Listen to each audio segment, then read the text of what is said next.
Estamos aquí con María Ballarín de GRADE para hablar sobre un reciente estudio sobre el rol de las mujeres en las ciencias sociales o en la academia. Entonces cuéntanos un poquito del estudio que han venido trabajando y que acaban de concluir. Sí, sí. En los últimos 2 años hemos tenido un financiamiento importante de la cooperación canadiense, específicamente del Think Tank Initiative, del IDRC, que nos ha permitido emprender un trabajo de investigación que incluye el estudio que hemos hecho Lorena Alcázar y yo, y una serie de otros estudios que exploran, digamos, son todos estudios que conversan entre sí y que exploran diferentes aristas de la problemática de las mujeres en las ciencias sociales. Específicamente, el estudio que Lorena y yo hemos hecho es un estudio sobre trayectoria y barreras y oportunidades que enfrentan las mujeres a lo largo de su trayectoria profesional, las mujeres investigadoras y académicas en las ciencias sociales. El estudio es un estudio bastante abarcador, que lo que quería era explorar estas problemáticas, pero a la vez servir como para darle contexto y sustento a mucho de lo que hacemos desde el Grupo Sofía. Es decir, nosotras empezamos con una agenda que en diversas oportunidades ha dado lugar a preguntas, pero ¿realmente hay una problemática? Sí, ¿no? ¿Tenemos ese problema en las ciencias sociales? Entonces queríamos como darle sustento empírico a esa problemática, ¿no? Nuestro estudio, como te decía, es un estudio grande que se compone de diversos elementos. Por un lado, tenemos una mirada o un esfuerzo por mapear, digamos, lo que está pasando en términos macro con las ciencias sociales en el país. Entonces hemos mirado, por ejemplo, el Censo Nacional Universitario, hemos mirado la base de datos del DINA, que es la base de investigadores que tiene el COSITEC, pero luego el corazón del estudio es una encuesta que aplicamos, que recoge información primaria, a una muestra alrededor de 450 personas, ¿no? Teníamos en realidad nuestro universo era bastante más grande, pero la tasa de respuesta fue muy buena y tenemos una encuesta con 457, 58 respuestas, si mal no recuerdo, que fue aplicada tanto a hombres como a mujeres. Claro, para la comparación. Exactamente, ¿no? De universidades públicas y privadas y centros de investigación en Lima y provincias.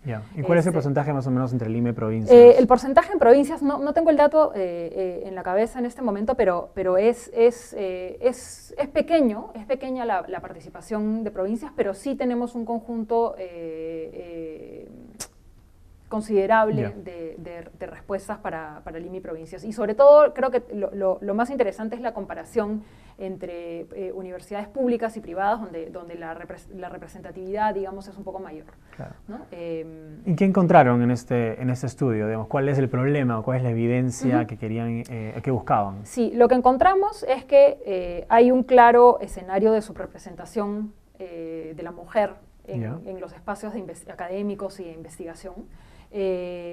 A todo nivel. A todo nivel. Y eso ahorita te cuento un poquito más de detalles, ¿no? O sea, lo que nosotros miramos es que si bien la presencia de las mujeres en las universidades, digamos en la matrícula universitaria ha crecido muchísimo en las últimas décadas. Como alumnas. Como alumnas, exacto, en todos los niveles. Cuando miras la presencia de mujeres en puestos académicos y de investigación, solamente llegan a 1/3 del total. ¿no?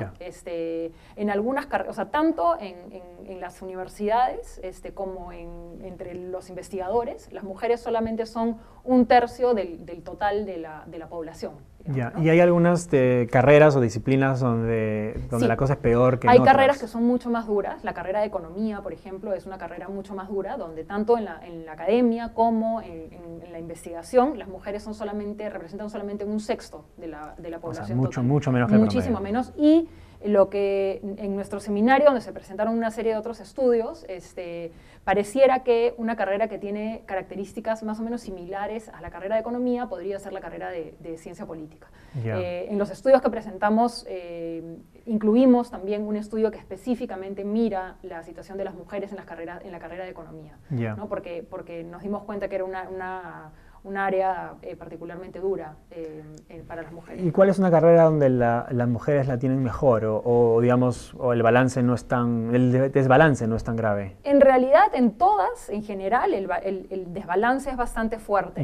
Okay. Pero digamos, quizás antropología, sociología tienen un desbalance menos marcado, pero igual la proporción 1/3, 2/3 se mantiene en todas las disciplinas, ¿no? Lo otro es que el acceso a puestos también es bastante diferenciado. Las mujeres se quedan en los puestos más bajos de la carrera, no acceden en mucho menor medida que sus pares hombres a puestos de liderazgo en las universidades, a los puestos más altos de la carrera académica. Por ejemplo, solamente el 36% de mujeres de 45 años que trabajaban como investigadoras y docentes en ciencias sociales han llegado a ser profesoras principales en las universidades peruanas, ¿no?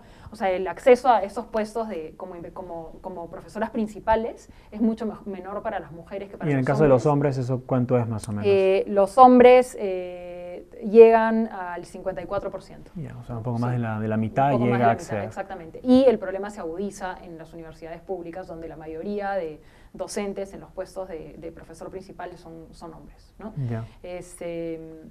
Y como te decía, igual para los puestos de liderazgo, ¿no?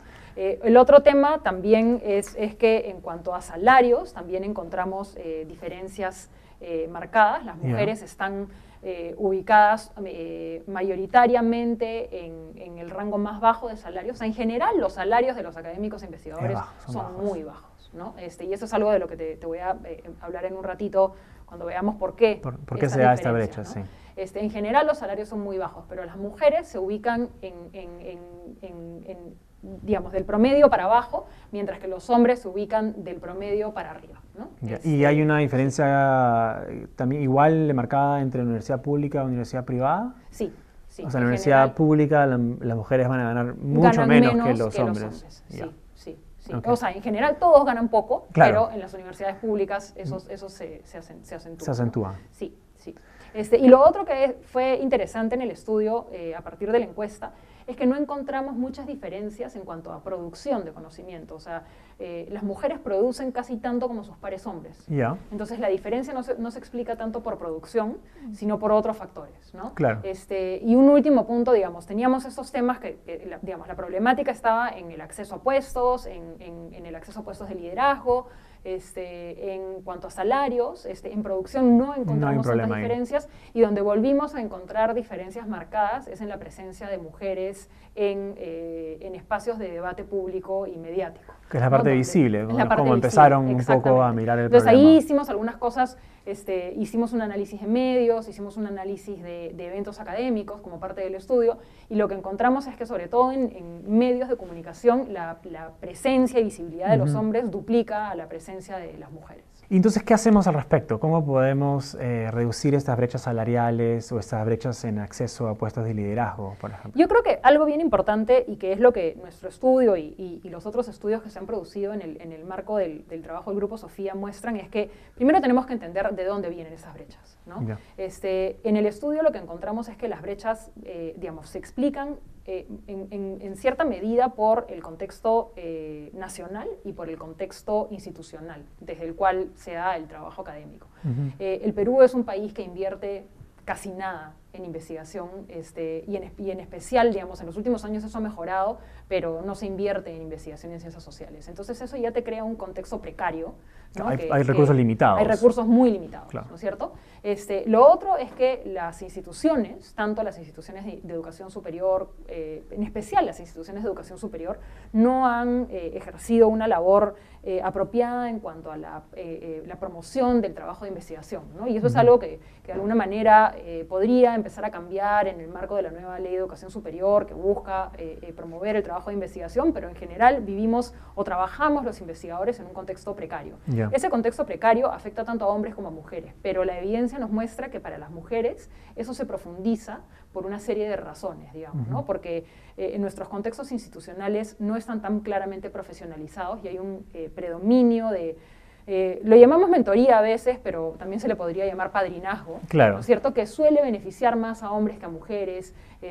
La forma como se contrata, inclusive, la forma como ¿no? se Desde contrata. asistente de investigación, fuiste mi alumno, mi alumna, te contrato de esa manera informal, ¿no? Exactamente, ¿no? Y también todos estos temas que tienen que ver con los estereotipos o las ideas sobre quién es un académico ideal, claro. Que son profundamente masculinas y que tienden a actuar, digamos, en desmedro de las mujeres, ¿no? Yeah. Y por otro lado, la naturalización o la invisibilización de las diferencias, que es algo sobre lo cual nosotros queremos trabajar bastante. Es decir, que se asume que digamos, es difícil entender que está pasando algo, ¿no? Claro. Se asume como natural, ¿no? Las mujeres escogen más estas carreras, o las mujeres en realidad no tienen tanta ambición para llegar a esos puestos, etcétera, etcétera, ¿no? Entonces, no se considera problemático. Algunas de las cosas que nosotros estamos planteando es, uno, como soluciones para resolver estos sí, problemas. Sí. Uno es asumir que las disparidades son un problema público, yeah. O sea, que no son imaginadas, y sus causas tampoco, que están ahí. Y todavía hay bastante trabajo por hacer en ese sentido. No confiar en que las disparidades van a desaparecer naturalmente. Por sí mismas. ¿no? Sino asumir que hay cosas que podemos hacer. Generar políticas a nivel nacional e institucional que promuevan la igualdad de oportunidades para hombres y mujeres, ¿no? Hay casos interesantes en el libro que vamos a publicar con las investigaciones que hemos hecho. Estamos incluyendo un capítulo sobre políticas de igualdad de oportunidades. En la academia. En la academia. Y podrían surgir algunas ideas de ahí que sean transferibles. Más allá de las políticas de igualdad de oportunidades te plantean algunas cosas, por ejemplo, en cuanto a paridad salarial, te permiten hacer evidentes algunos problemas, le facilitan la trayectoria a las mujeres académicas, por ejemplo, que tienen una experiencia de maternidad, claro, o que están cuidando hijos chicos, etcétera, ¿no?